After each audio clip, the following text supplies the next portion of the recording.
Assalamualaikum warahmatullahi wabarakatuh. Innal hamdalillah, assalatu wassalamu ala Rasulillah Sayyidina Muhammad ibn Abdullah wa alihi wa sahbihi wa man walah, amma ba'd. Subhanaka la ilma lana illa ma 'allamtana innaka antal alimul hakim. Rabbi syrah li sadri wa yassir li amri wahlul 'uqdatam min lisani yafqahu qawli. Allahumma salli ala sayyidina Muhammad al-Fatih lima ughliq wal khatimi lima sabaq nasiril haqqi bil haqq wal hadi ila siratikal mustaqim wa ala alihi haqqa qadrihi wa miqdarihi al-azim. Allahumma anfa'na bima 'allamtana wa 'allimna alladhi ma yanfa'una. Allahumma faqihna fid din wa 'allimna at-ta'wil. Allahumma inna nas'aluka 'ilman nafi'an wa rizqan wasi'a wa na'udzubika min 'ilmin la yanfa' min qalbi la yakhsha'. Allahumma iftah 'alaina futuhal 'arifin warzuqna fahman nabiyyin wa hifdzal mursalin wa imanal muttaqin ya arhamar rahimin. Allahumma nawwir qulubana bi'ilmik wastamil abdanana fi ta'atik. Allahumma nawwir qulubana binuri ma'rifatik wa tahhir qulubana an ghairik. Allahumma rzuqna wa hubbaka wa hubba rasulik.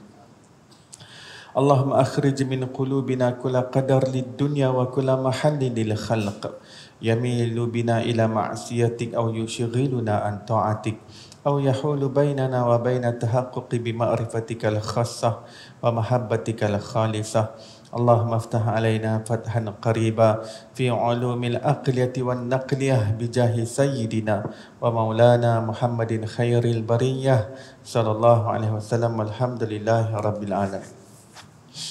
Alhamdulillah, segala puji bagi Allah Subhanahu wa taala, pencipta tujuh petala langit dan tujuh petala bumi dan segala pembendaharaan yang berada di antaranya. Selawat dan salam ke atas Nabi junjungan besar kita, kekasih kita Nabi Muhammad sallallahu alaihi wasallam, dan ke atas ahli keluarga baginda, dan ke atas para sahabatnya, dan ke atas mereka yang mengikuti jalan mereka yang terdahulu dengan cara yang terbaik sehingga hari kiamat. Alhamdulillah, muslimin muslimat yang dirahmati dan diberkati Allah Subhanahu wa taala, syukur kita pada malam yang berbahagia ini dihimpunkan lagi di dalam kuliah bulanan untuk kita bermuzakarah kitab Allah, Syariat dan Hakikat, yakni bagaimana kita dapat mengenal Allah secara syariat dan secara hakikat. Suatu penghuraian karangan Walid Ibrahim Al-Malik hafizahullah. Mari kita bacakan ummul kitab dan hadiahkan kepada beliau dengan niat mudah-mudahan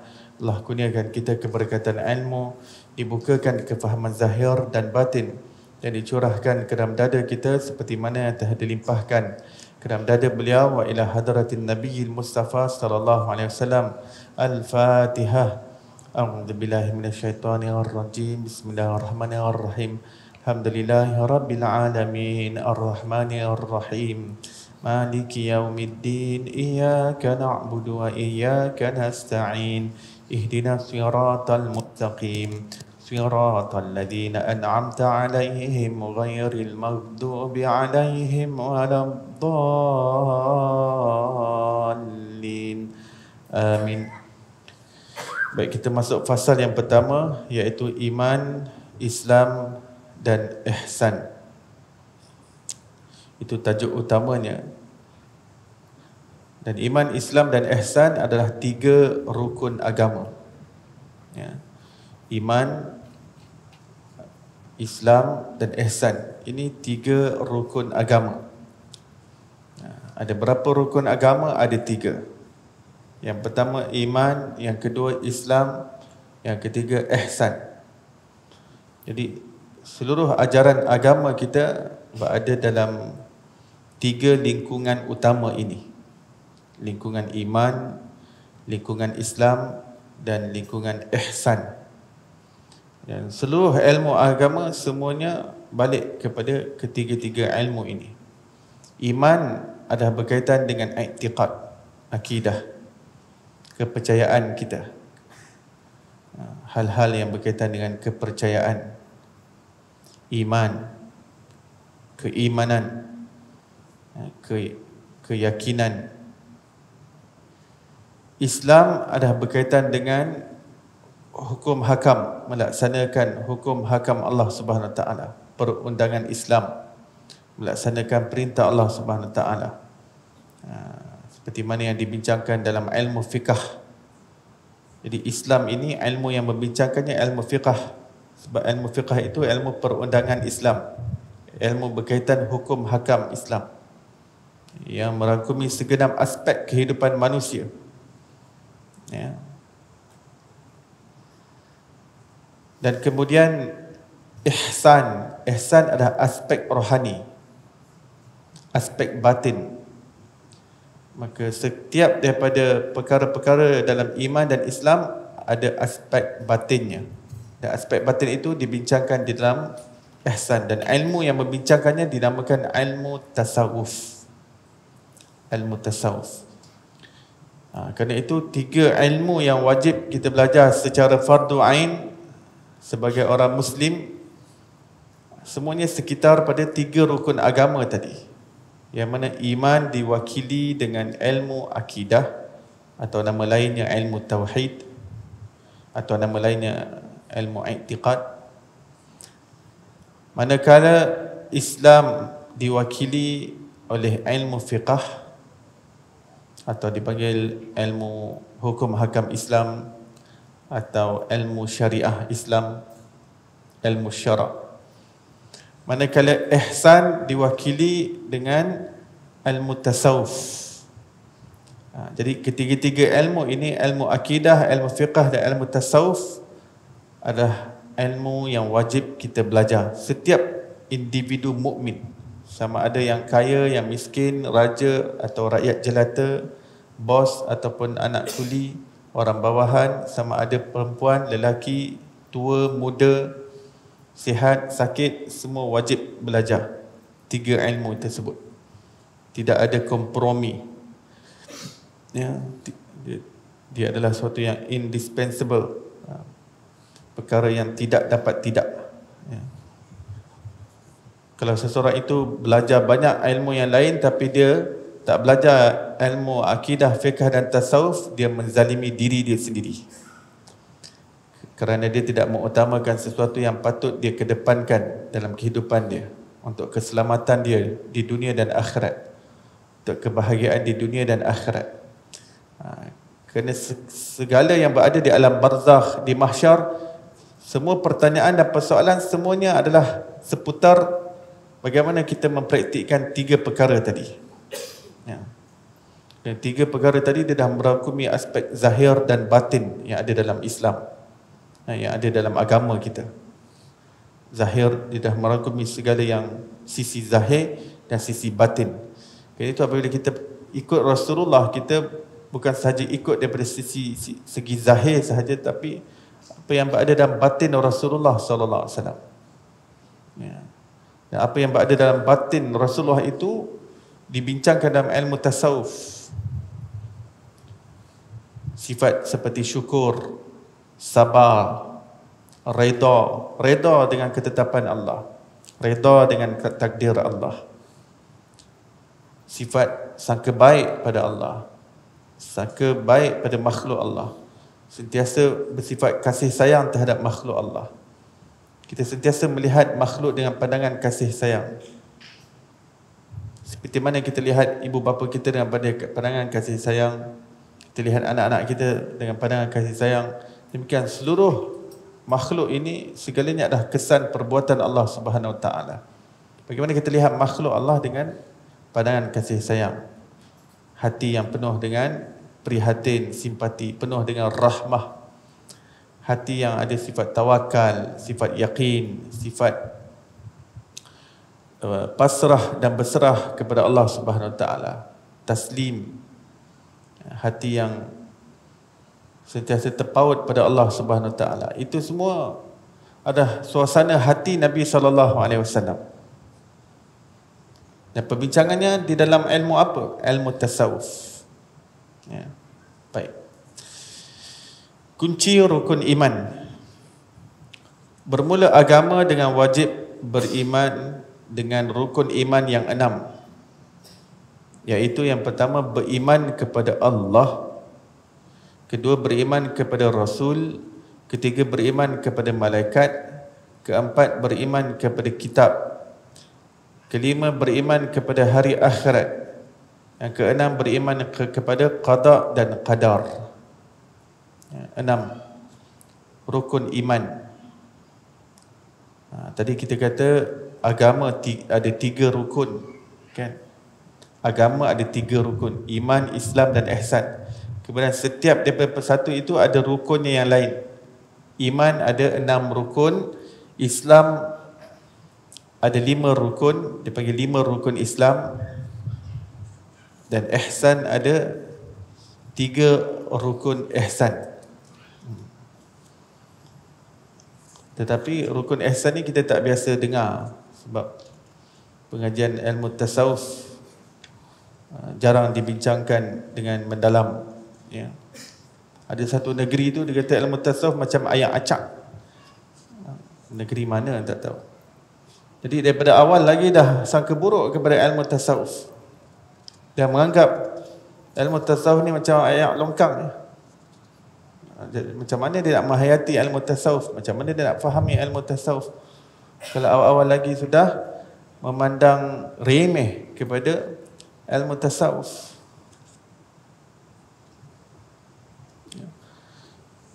Jadi ilmu tasawuf yang disebut 3 rukun dalam ihsan.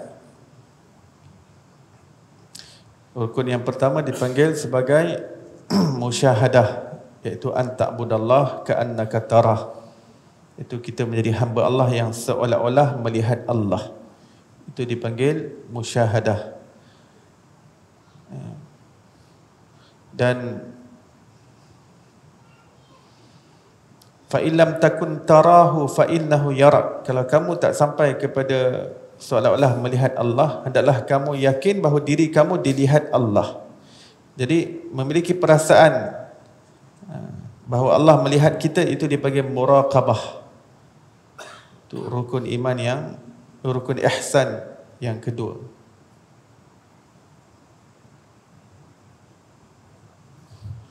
Rukun ihsan yang ketiga adalah an ta'budallah. Sebenarnya kemuncak kepada ihsan ini adalah pada an ta'budallah, iaitu benar-benar mencapai hakikat kehambaan kepada Allah Subhanahu Wa Taala. An ta'budallah ini lebih tinggi daripada ka'annaka tarah, dan lebih tinggi daripada fa illam takun tarahu fa innahu yarak.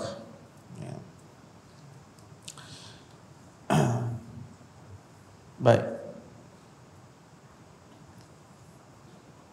Tadi 6 rukun iman, iaitu kita semua kena belajar tentang huraian apa yang dimaksudkan beriman kepada Allah, daripada sudut apa kita nak kena faham di sebalik beriman pada Allah, percaya kepada Allah. Di situ kita akan belajar sifat-sifat Allah. Kita akan belajar tentang perbuatan Allah. Kemudian dilanjutkan dengan nama-nama Allah. Itu huraian yang berada di sebalik beriman kepada Allah. Kita belajar mengenai sifat-sifatnya, zatnya, nama-namanya, perbuatannya. Dan beriman kepada Rasul pun begitu. Belajar sifat-sifat, apa yang sifat ada pada Rasul, sifat yang wajib pada Rasul, sifat yang mustahil pada Rasul. Jadi setiap keimanan itu ada berapa Rasul yang wajib kita imani. Nanti beriman kepada malaikat, ada berapa malaikat yang wajib kita beriman dengannya. Maksudnya ada berapa malaikat yang wajib kita hafal, yang wajib kita tahu. Macam Rasul tadi 25 Rasul, itu jumlah yang wajib kita ketahui. Malaikat, ada 10 malaikat yang wajib kita ketahui.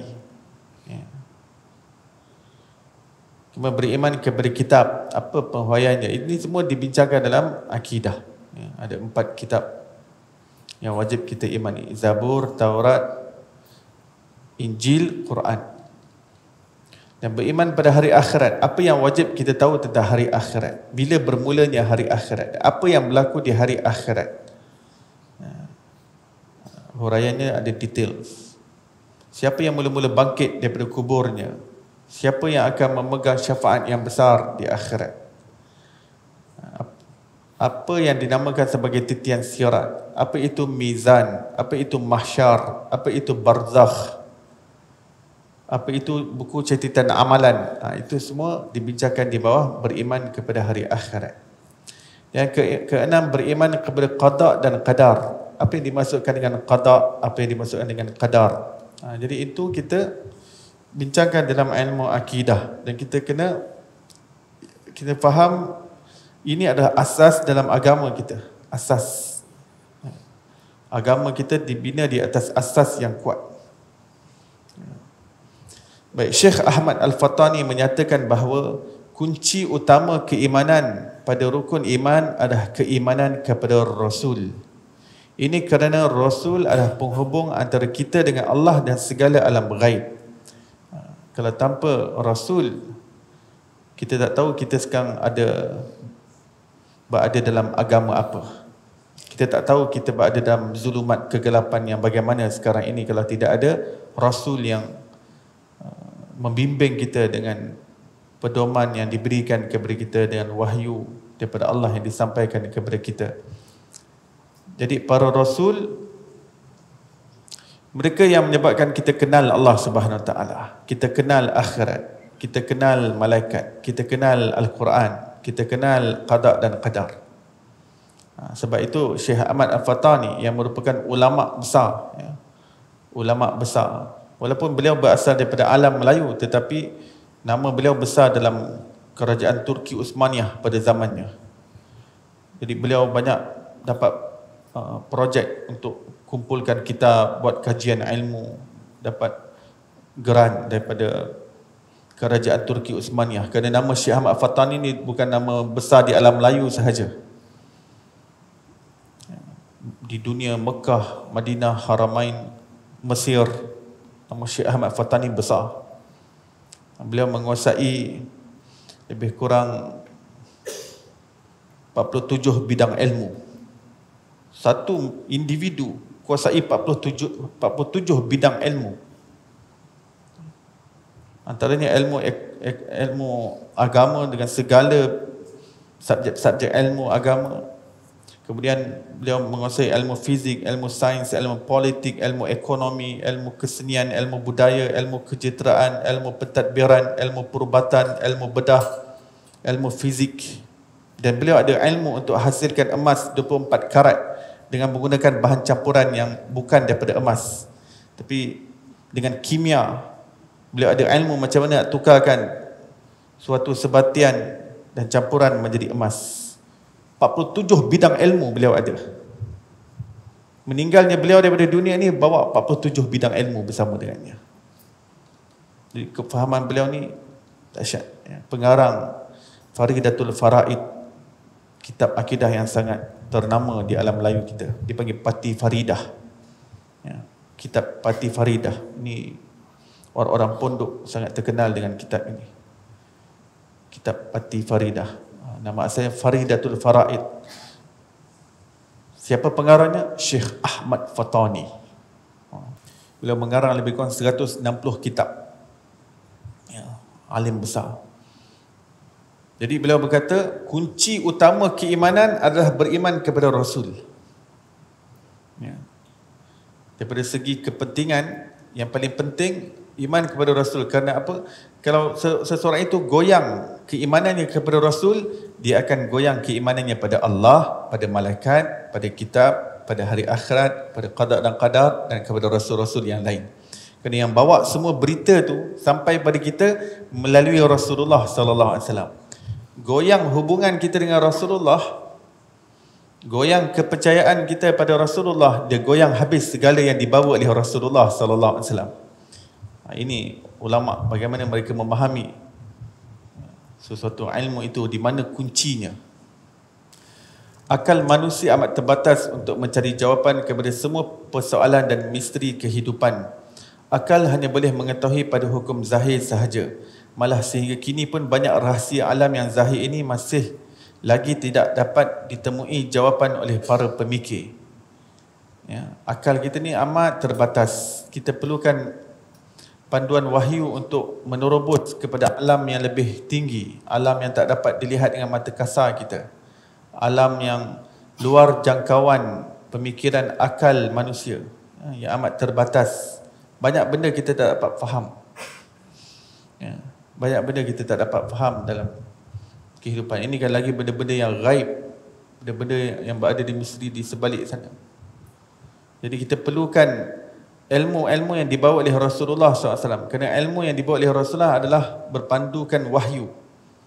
Wahyu ini yang menyebabkan kita dapat menembus ke alam gaib untuk mengetahui ilmu-ilmu yang berkaitan dengannya. Ilmu tentang padang mahsyar. Akal kita tak mampu nak fikir tentang hari kebangkitan, hari mahsyar, hari perhisaban, hari perhitungan, hari berhadapan dengan pencipta. Akal kita lemah untuk nak sampai kepada situ. Tapi dengan panduan wahyu, dia bawa kita kepada mahsyar. Dia bawa pemahaman kita kepada mizan. Bawa kepada kita siapa nanti yang akan paling utama sekali di sisi Allah ketika di hari akhirat. Siapa yang akan berada di atas maqam yang terpuji, maqam yang tertinggi di sisi Allah di hari akhirat. Pemegang syafaat uzma, syafaat yang teragung. Jadi dengan bimbingan wahyu dan sabdaan Rasul, kita dapat sampai ke situ pemahaman kita. Akal kita terbatas untuk nak tahu ada di sebelah kiri dan kanan kita malaikat yang mencatat amalan kita. Akal kita terbatas untuk nak tahu yang kita ni Allah Ta'ala tugaskan sekretari yang tidak berpisah dengan kita, menulis apa sahaja yang kita lakukan, yang kita tuturkan, tidak tanduk kita, gerak-geri kita, semua ditulis. Akal kita tak mampu nak fikir. Tapi dengan panduan wahyu, kita dapat mengetahui bahawa sebelah kanan kita ada malaikat, sebelah kiri kita ada malaikat. Mata melihat mayat di hadapan dan akal tiada dapat memberi jawapan apa misteri di sebalik mayat tersebut. Bagaimana keadaannya selepas mati dan seterusnya ke mana ia akan pergi. Kita sentiasa hadir jenazah. Kadang-kadang jenazah itu kawan baik kita, ahli keluarga kita, orang yang rapat dengan kita. Dahulu sentiasa bersenda gurau dengan kita, berseloka dengan kita, berjenaka dengan kita. Banyak sembangnya, banyak boraknya. Tiba-tiba kita lihat dia sudah menjadi sekujur tubuh yang kaku. Tidak bergerak, nadinya tidak berdenyut, jantungnya tidak berdegup. Mulutnya tidak bergerak. Kalau ada lalat yang hinggap, dia tidak tepis lagi. Dan kita tak tahu apa yang dia sedang alami sekarang ni. Dahulu kita bertempur tampar dengan dia, kita berborak sambil bergelak. Tapi hari kita dah tengok dia dalam keadaan yang pucat.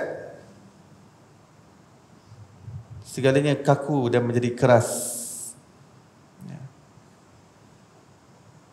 Kita boleh lihat mayat, tapi kita tak tahu apa yang dia sedang alami di alam sana. Apa yang dia sedang nampak, apa yang sedang disaksikan, apa yang dia sedang rasakan. Kita terbatas, akal terbatas. Dengan panduan wahyu, kita dapat tahu apa yang berlaku kepada roh si mayat tadi.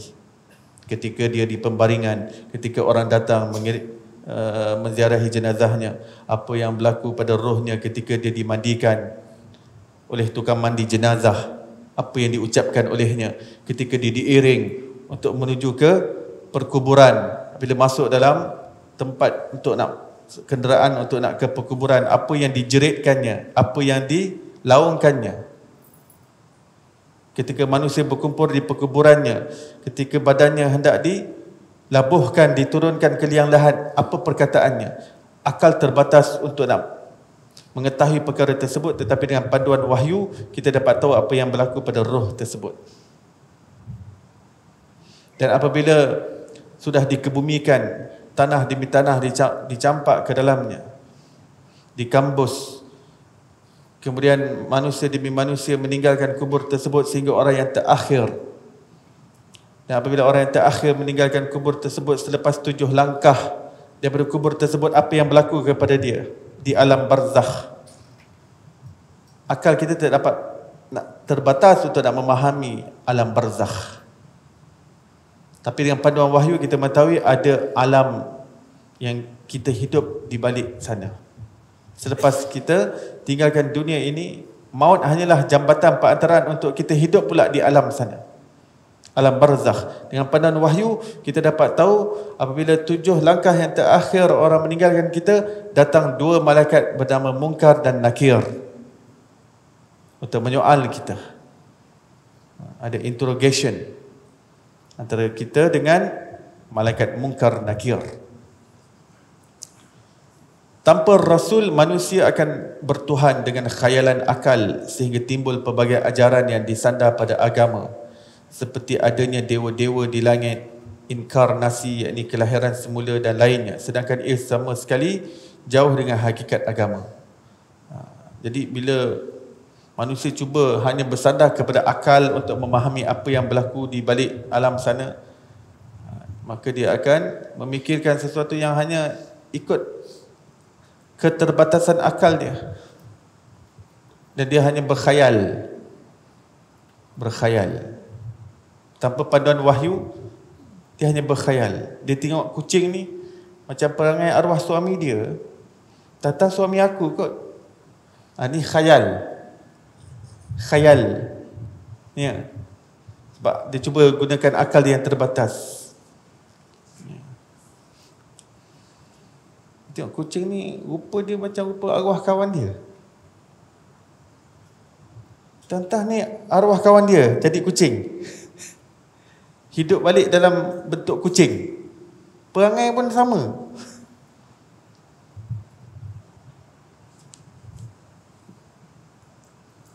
Cara makan pun sama. Macam mana tu? Itu khayalan. Manusia berkhayal.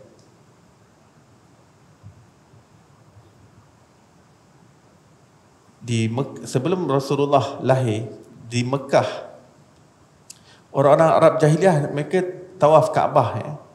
Sebab Kaabah ni dibina oleh moyang mereka, Nabi Ibrahim. Jadi mereka tawaf.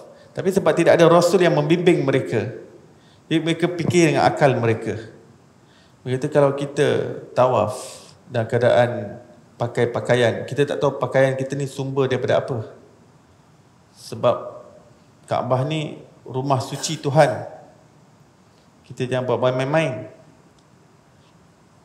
Jadi ginilah. Sebab kita tak tahu sumber rezeki, jadi kita tak nak tawaf rumah Tuhan kita ni dalam keadaan kita bawa benda yang haram, benda yang syubhat. Jadi dia orang fikir apa? Kita tawaf telanjang ya, tanpa surat benang ya. Jadi kalau Rasulullah tak lahir, sampai sekarang kita akan lihat orang tawaf Kaabah dalam keadaan telanjang.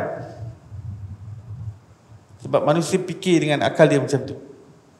Sampai sekarang akan ada tradisi daripada Arab jahiliah bahawa kalau kita pakai pakaian kita tak tahu, walaupun bentuk ihram sekalipun, kita tak tahu pakai ihram tu tak tahu daripada sumber rezeki yang dah bercampur riba, dah bercampur benda-benda yang syubhat ya.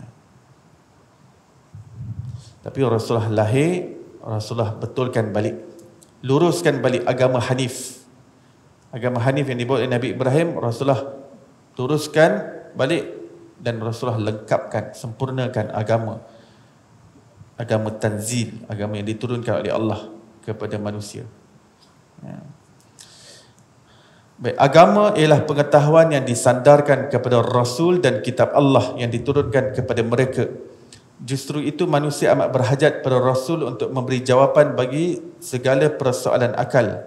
Maka jawapan kehidupan ini hanya dapat dihuraikan apabila adanya keimanan seorang itu kepada Rasul.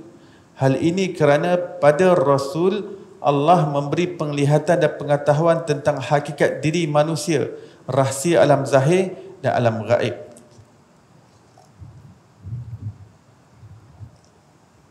Ya, Rasulullah SAW, apa sahaja yang baginda ajarkan kepada kita, segalanya itu telah dialami oleh Rasulullah SAW, dilihat oleh Rasulullah SAW, Ianya merupakan pengalaman peribadi Nabi SAW, hakikat yang dicapai oleh Rasulullah SAW. Rasulullah tidak sampaikan apa-apa kepada kita, melainkan Rasulullah sudah pun melihatnya, menyaksikannya, merasainya, mencapainya, memperolehinya. Dia menjadi hakikat diri Nabi SAW, ia menjadi identiti diri Nabi SAW. Ya. Apa saja doa yang Nabi ajar pada kita, semua kandungan doa tu dah ada pada diri Nabi. Tidak ada yang Nabi ajar dulu, tapi Nabi tak ada lagi benda tu. Tak ada. Ya. Nabi adalah Nabi apabila apa yang diajarkan tu semua ada pada diri dia.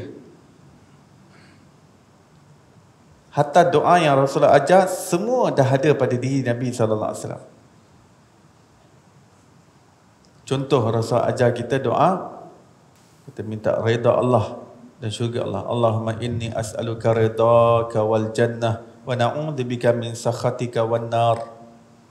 Ya Allah, kami meminta kamu redamu dan syurgamu, dan aku memohon perlindungan daripada kemurkaanmu dan nerakamu. Apa yang Rasul minta tu sebenarnya sudah pun terjadi pada diri Rasulullah. Rasulullah adalah orang yang dapat redha Allah, orang yang paling diredai oleh Allah Subhanahu Wa Taala. Tidak ada siapa yang lebih diredai oleh Allah di alam ini melainkan Nabi sallallahu alaihi wasallam. Sebab tu dalam Quran kata, wahai Muhammad, palingkanlah daripada Masjid Aqsa ke Masjidil Haram sebagai kiblat dalam solat, kerana itu adalah kiblat yang kamu suka, yang kamu redha. Sampai kiblat pun Allah tukarkan mengikut apa yang diredai oleh Nabi-Nya Nabi SAW. Kerana apa? Kerana Allah ni sangat reda dengan Nabi SAW. Jadi apa sahaja yang Rasulullah reda, itulah keredaan Allah Subhanahu Wa Taala. Apa yang disukai Nabi, itulah yang disukai oleh Allah Subhanahu Wa Taala. Dan syurga, Rasulullah dah penghulu syurga. Bukan sahaja penghulu syurga, baginda ada kunci syurga. Rasul ajar kita untuk minta syurga. Rasulullah pun minta syurga. Tapi Rasulullah minta syurga ni sebenarnya dalam keadaan baginda dah sebenarnya kunci syurga. Bukan pemegang kunci syurga ya. Rasulullah bukan pemegang kunci syurga. Rasulullah, he himself is the key of Jannah. He is not the holder of the key. He himself is the key of Jannah. He himself. Without him, the door of Jannah will not be open to anyone else. To that Nabi and to those Nabi, no.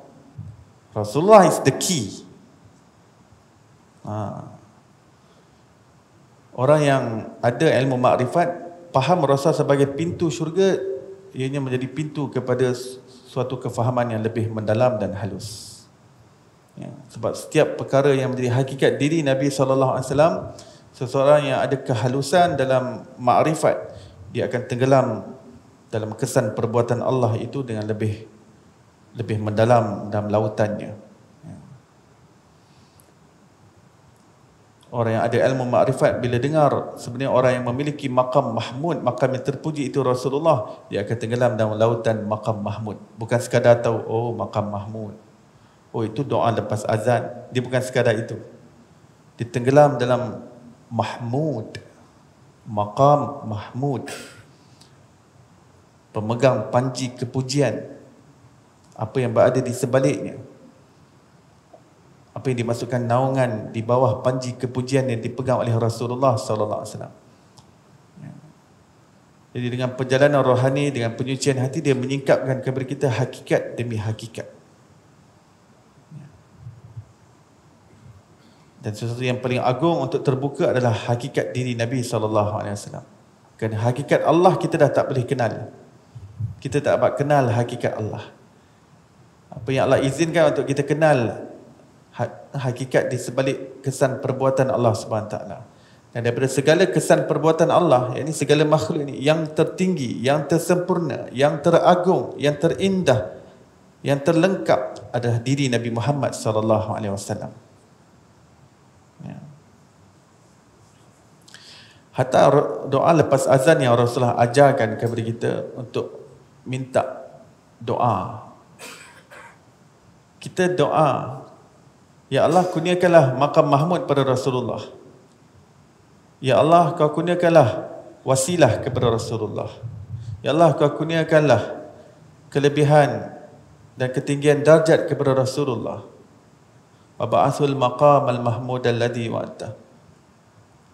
Allahumma rabb hadhihi ad-da'wati tammah salatul qa'imah ati sayyidina Muhammadin wasilah wal fadilah wasyaraf wad darajatal 'aliyatar rafi'ah wa ba'athul maqam al-mahmud. Semua yang kita minta ni, yang ajarkan doa tu Rasulullah SAW. Rasulullah suruh kita minta pada Allah, ya Allah ke akhirat nanti satu orang makhluk yang kau janjikan untuk dijadikan wasilah, untuk jadi perantara antara Allah dan sekian makhluk, ya Allah kau kurniakanlah itu pada Nabi SAW. Dalam keadaan Rasulullah dah tahu pemilik wasilah adalah Nabi SAW. Pemilik fadilah, syaraf, kemuliaan yang tertinggi, semua milik Rasulullah. Rasulullah dah tahu baginda berada di atas maqam mahmud.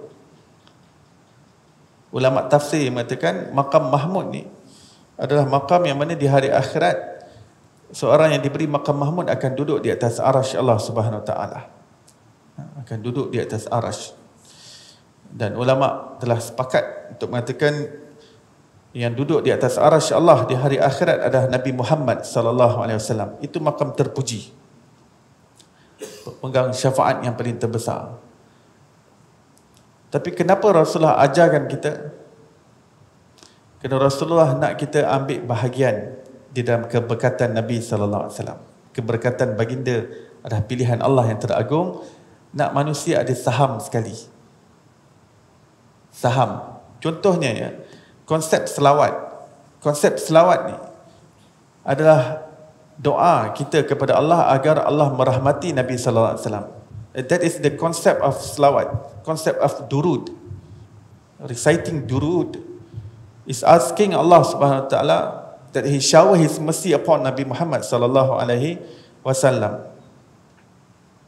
Whereas Nabi sallallahu alaihi wasallam is the mercy of the alamin, the mercy of the whole universe, rahmatan lil alamin. He doesn't need more rahmat from makhluk. Kerana baginda adalah rahmatan lil alamin. Buat apa baginda rasa lacking rahmat lagi, nak minta umat semua banyak-banyak selawat ke atas aku. Ya Allah rahmati aku. Ya. Allahumma salli ala sayyidina Muhammad. Ya Allah limpahkanlah rahmat kepada Nabi SAW. Itu maksud selawat. Selawat maksudnya doa rahmat. Allahumma salli ala. Rasulullah ajar kita untuk berselawat kepada Nabi. Bukan bermakna Rasulullah ini tak cukup rahmat, lacking, shortage of rahmat. Tak. Baginda rahmatan lil alamin. Seluruh alam ni dilingkungi dan diliputi oleh rahmat Nabi sallallahu alaihi wasallam. Segalanya diselubungi dengan kerahmatan Nabi sallallahu alaihi wasallam. Rasulullah ajar kita untuk berselawat untuk kita partake untuk dapat tempias daripada rahmat Nabi sallallahu alaihi wasallam. Caranya dengan kita berdoa kepada Allah agar Allah merahmati Nabi sallallahu alaihi wasallam. Itu hanya sebagai mekanisme saja untuk kita dapat tempias rahmat. Whereas Nabi sallallahu alaihi wasallam dah orang yang paling dirahmati oleh Allah Subhanahu wa taala. Tapi Rasulullah jadikan orang-orang yang berselawat ke atas rahmatan lil alamin, kebaikan itu kembali balik kepada orang yang berselawat dalam bentuk syafaat. Dalam bentuk syafaat. Sebab syafaat ni pun adalah it is kind or is a form of the rahmat of Allah Subhanahu wa taala. It is a branch of the mercy of Allah Subhanahu wa taala. Syafaat just another form. It is a manifestation of the mercy of Allah Subhanahu wa taala. Jadi rahmat Allah tu sifat dia luas, tapi dia punya penjelmaan dia tu, penzahiran dia tu syafaat Nabi sallallahu alaihi wasallam. Dan siapa yang berselawat ke atas Nabi, Allah berselawat ke atas orang tersebut 10 kali. Jadi Rasulullah itu bukan ada shortage dalam rahmat. Baginda paksi rahmat. Paksi. pusat kepada segala rahmat Allah. Tapi Rasulullah nak panggil, siapa yang nak partake dalam mesti yang Allah Ta'ala anugerahkan pada aku ni, siapa yang nak ambil saham sekali? Siapa nak share sekali? Rasulullah kata banyakkan selawat. Siapa banyak selawat, dia paling dekat dengan aku. Bila paling dekat dengan aku mudah bagi syafaat pada dia. Dan berkenaan dengan doa lepas azan, siapa yang doa lepas azan, aku menjanjikan syafaatku padanya di hari akhirat kelak. Aku jamin. Tuntut daripada aku. Jumpa aku ke akhirat, bawa amalan doa lepas azan kamu. Allahumma rabb hadhihi da'wati tamma salatin qa'imah ati sayyidina Muhammadan wasilatul fadilah.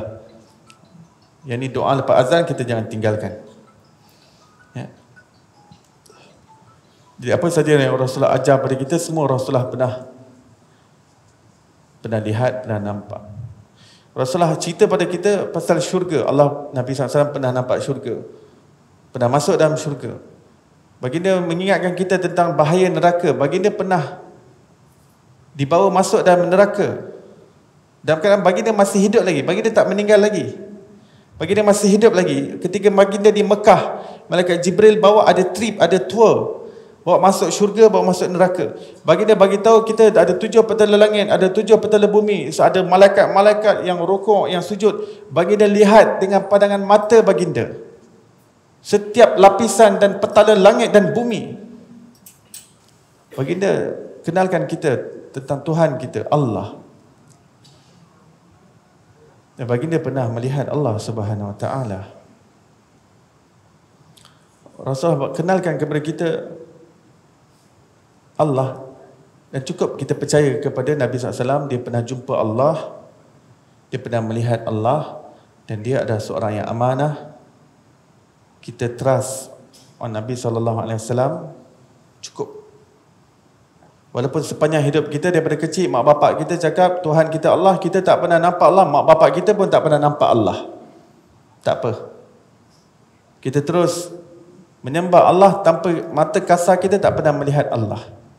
Kenapa? Sudah cukup Nabi kita pernah lihat Allah, dan dia balik ke bumi ini bagi tahu kepada kita Allah itu wujud. Aku dah nampak Allah, aku dah lihat Allah.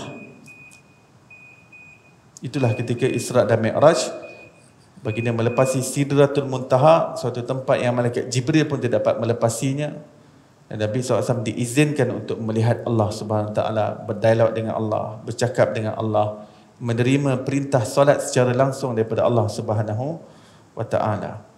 Rasulullah SAW mengajarkan kepada kita wujudnya Lauh Mahfuz. Rasulullah pernah nampak Lauh Mahfuz, dan Rasulullah mendengar tulisan takdir di dalamnya, tulisan kalam yang menulis takdir. Rasulullah bagi tahu kita tentang jin di alam gaib. Dan Quran menceritakan Rasulullah jumpa kelompok jin dan dakwah pada mereka. Dan hadis bagi itu Rasulullah dapat mengislamkan jin qarin, jin yang mendampingi Rasulullah SAW. Rasulullah berjaya dakwahkan dia dan islamkan dia. Ya, apa saja yang Rasulullah ajar pada kita, benda itu dah memang ada pada diri Nabi SAW. Ya. Baginda mengajarkan kita doa untuk minta nur. Dipanggil doa nur. Allahumma ja'al fi qalbi nura wa fi basari nura. Ya Allah, jadikan pelihatanku cahaya, mata pendengaranku cahaya, diriku cahaya, jadikan keseluruhanku cahaya. Rasulullah itu sendiri adalah cahaya. Dalam Quran menerangkan Rasulullah sirajam munira, lampu yang terang, cahaya yang benderang. Quran mengatakan qad ja'akum minallahi nurun wa kitabun mubin. Allah memanggil Rasulullah sebagai perkataan nur. Rasul itu keseluruhan nur. Ya, manusia, baginda manusia yang bercahaya. Ya, manusia tetap manusia, tak jadi malaikat. Sesuatu itu apabila dia adalah nur, tak semestinya dia serta-merta menjadi malaikat. Ya. Bila kita kata Rasulullah nur, tak menafikan yang pada diri Rasulullah juga ada unsur tanah. Seperti kita kata bulan itu cahaya. Kita tak menafikan yang bulan itu pun ada struktur-strukturnya yang tersendiri. Maka kita mensabitkan apa yang Allah Ta'ala sebutkan tentang Rasulullah. Allah sebutkan bagi dia ada nur, maka bagi dia ada nur. Tanpa kita menafikan sisi kemanusiaan yang ada pada diri Rasulullah, tanpa menafikan ada unsur tanah pada diri Rasulullah, ada unsur air pada Rasulullah sallallahu alaihi wasallam. Ya. Akan tetapi ulama menyatakan unsur yang paling dominan yang ada pada diri Rasulullah adalah cahaya. Ya. Kalau Rasulullah keseluruhan diri beliau bukan cahaya, bagi dia tak mengajarkan kepada manusia untuk berdoa minta cahaya. Tidak mungkin Rasulullah mengajarkan kepada sesuatu yang Rasulullah masih belum mendapat hakikatnya, ataupun itu bukan hakikat diri Nabi SAW. Tidak ada. Ya. Keimanan adalah kepercayaan yang ditasdik, iaitu yang diiyakan, yang diyakini benar pada hati tanpa ragu. Para sahabat memulakan keimanan mereka dengan beriman kepada Rasulullah SAW. Melalui proses kajian dan penelitian siapa Nabi Muhammad SAW dari sudut akhlak, kehidupan, keluarga, tanda-tanda kenabian dan sebagainya. Sebelum para sahabat Nabi berbaiat dengan 2 kalimah syahadah. Para sahabat, Sayyidina Abu Bakar katakan, sahabat yang pertama sekali beriman kepada Nabi SAW. Dalam keadaan Sayyidina Abu Bakar ni sudah kenal Rasulullah sejak kecil lagi. Sayyidina Abu Bakar beza umur 2 tahun dengan Nabi. Beliau adalah rakan sepermainan Nabi. Membesar bersama, orang kampung sama. Bila meniaga, sama-sama berniaga, sama-sama jadi businessman.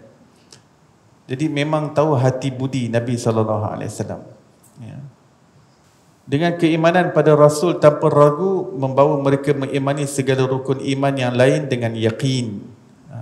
Seperti mana para sahabat telah meyakini Nabi SAW, dan berita tentang Rasulullah itu telah disampaikan oleh sahabat pada tabi'in kepada tabi'in, kemudian kepada generasi setelahnya, sampailah pada kita. Kita dapat kenal ada figure yang hebat nama Nabi SAW, dan kita dapat kenal ciri-cirinya, sifat-sifatnya, peribadinya, wataknya, bentuk rupa parasnya, syama'il yang kita belajar dalam ilmu syama'il. Semua itu hadis yang diriwayatkan secara perekodan yang teliti dan cermat oleh para muhaddisin sejak zaman sahabat. Sahabatlah yang bagi tahu tentang bagaimana Nabi SAW, bagaimana akhlak Nabi SAW. Sampai sekarang saat ini kita berterima kasih dan berhutang budi pada para sahabat yang bagi tahu pada kita yang Rasulullah ini orangnya sangat tampan, sangat bercahaya, sangat berseri, suka senyum. Rambut beliau ikal mayang, tidak terlalu kerinting, tidak terlalu kaku. Wajahnya tidak terlalu gelap dan tidak terlalu putih kapur albino, tetapi berseri cerah bercampur dengan kemerahan. Hidung mancung, bidang bahu Rasulullah, dadanya lebar. Ketinggiannya sederhana daripada kalangan kaumnya, tidak terlalu tinggi lampai dan tidak terlalu rendah. Baginda tidak terlalu gemuk kedempul dan tidak terlalu kurus kedengking, tapi badannya sederhana, sasa dan tidak buncit. Kerana dada dan perut Rasulullah SAW adalah sekata. Bila Rasulullah berjalan, badan baginda akan bungkuk sedikit. Bila baginda bercakap dengan orang, kalau orang itu daripada kanan, baginda akan alihkan semua badannya ke arah orang tersebut. Kalau orang daripada arah kiri ingin berbicara dengan Rasulullah, Rasulullah akan alihkan semua badan Rasulullah dan menghadap kepada orang tersebut. Kita dapat tahu tentang berapa banyak uban yang ada kepada Rasulullah SAW. Siapa tokoh yang direkodkan secara tepi inci seperti ini? Mak bapak kita ada berapa uban? Tak payah mak bapak kita. Akhir Makno ada berapa uban di janggut? Finish. Tak tahu. Tapi para sahabat sampai berapa uban pun mereka ambil prihatin supaya ilmu tu sampai pada kita. Ini orang ni ada. Yang kami nampak, kami lihat, kami kenal wataknya. Untuk kita percaya walaupun kita tak jumpa Rasulullah, inilah keimanan. Akal mereka, yakni akal para sahabat menolak seorang Rasul itu berdusta, tiada amanah, tiada bijaksana dan menyembunyikan ilmu. Tidak mungkin Rasul seperti itu. Beriman kepada sifat wajib bagi Rasul disimpulkan kepada 4, iaitu siddiq, Rasul itu pasti orang yang bercakap benar, tidak pernah berdosa. Sebelum Rasul jadi Nabi pun, orang Mekah tak pernah berpengalaman melihat Rasul ini khianat, membelot, berdusta, berbohong. Mereka tak pernah lihat Rasulullah begitu. Yang kedua, baginda adalah amanah, dipercayai. Orang-orang Mekah, kalau mereka nak bersafar, mereka akan tinggalkan barang pada Rasulullah SAW. Sebab baginda digelar Al-Amin, orang yang terpercaya. Sebab tu ketika para sahabat semua sudah berhijrah, Nabi tinggal dengan Sayyidina Abu Bakar saja. Sebab Rasulullah perlu menguruskan barang-barang yang orang kafir tak beriman pada Nabi, tapi tak ada siapa yang lebih percaya untuk mereka nak jadikan bank untuk nak letak barang mereka, barang berharga. Jadi mereka letak pada Nabi Muhammad SAW. Tak malu kan? Tak percaya, tak beriman pada Nabi, kutuk Nabi, tapi bab harta yang berharga letak pada Nabi SAW nak simpan. Sampai Rasulullah terpaksa, sebab baginda adalah orang yang amanah. Baginda tak kaut semua tu, kamu semua telah mengusir aku, baik aku bawa ni ke Madinah. Tak. Baginda kasih lepas batch sahabat ke Madinah, baginda tunggu dengan Sayyidina Abu Bakar dan Sayyidina Ali. Dan baginda mengatakan kepada Sayyidina Ali, Ali, kamu duduk di Mekah dulu, aku akan bergerak pada waktu malam dengan Abu Bakar, tapi ini karung untuk si fulan, karung ni untuk si fulan, karung ni untuk si fulan. Dan aku akan jumpa kamu di Madinah. Sayyidina Ali kata, bila Rasul kata jumpa di Madinah, malam ni aku dapat tidur nyenyak. Sayyidina Ali tahu malam tersebut orang tengah cari Rasulullah nak bunuh. Tapi bila Nabi SAW kata, kita jumpa di Madinah, Sayyidina Ali dah yakin yang pasti dia akan selamat, akan jumpa di Madinah. Jadi bila Rasulullah dah bergerak, Sayyidina Ali tengok tak ada orang, selimut terus. Selimut. Dia tahu itu yang berbahaya, sebab lagi kalau musuh masuk, boleh terus tikam dia. Sebenarnya memang hampir ditikam pun. Ketika musuh masuk, ingin ditikam, tiba-tiba ada orang jerit, nanti dulu, tarik dulu selimut, tengok siapa. Tengok, Sayyidina Ali tengah tidur lena. Wujud, Ali, mana Muhammad? Aku tak tahu. Dah pergi dah. Yang ketiga, tabligh, yakni menyampaikan. Tidak mungkin Rasulullah menyembunyikan ilmu yang wajib untuk disampaikan kepada seluruh manusia. Nabi tak wajib untuk sampaikan semua ilmu, tak wajib. Semua yang Rasulullah tahu tak wajib untuk sampaikan. Rasulullah wajib sampaikan apa yang manusia wajib ketahui. Kerana sudah tentu ilmu yang ada pada diri Rasulullah itu banyak lagi rahsia yang Allah Ta'ala bagi pada baginda, yang tak wajib untuk dibagi tahu pada umat ini. Cukup untuk baginda mengetahuinya. Dan yang keempat adalah fatanah, bijaksana. Demikian adalah 4 sifat yang wajib bagi Rasul. Wallahu a'lam, insya-Allah. Pada pengajian akan datang kita akan sambung pada tajuk Nur. Tolong ingatkan, tolong tanda tajuk Nur. Sebab dalam perjalanan rohani menuju Allah, kita kena ada ilmu yakin. Ilmu yakin adalah ilmu makrifat. Dan antara ilmu makrifat ini adalah berkaitan dengan apa yang Allah perbuat pada alam ini. Dan antara yang teragung adalah Nur. Dan Nur yang teragung adalah Nabi Muhammad SAW. Dan kita ingin mengkaji apakah ahli tafsir Quran, tafsir Jalalain, tafsir Qurtubi, tafsir Tabari, tafsir Ibnu Kathir yang membincangkan berkenaan dengan Nur Nabi Muhammad sallallahu alaihi wasallam. Sampai di situ insya-Allah, mudah-mudahan Allah Taala bukakan pintu hati kita kepada ma'rifatullah, menambahkan kita ilmu yakin yang membawa kepada ainul yakin, daripada ainul yakin membawa kepada haqqul yakin.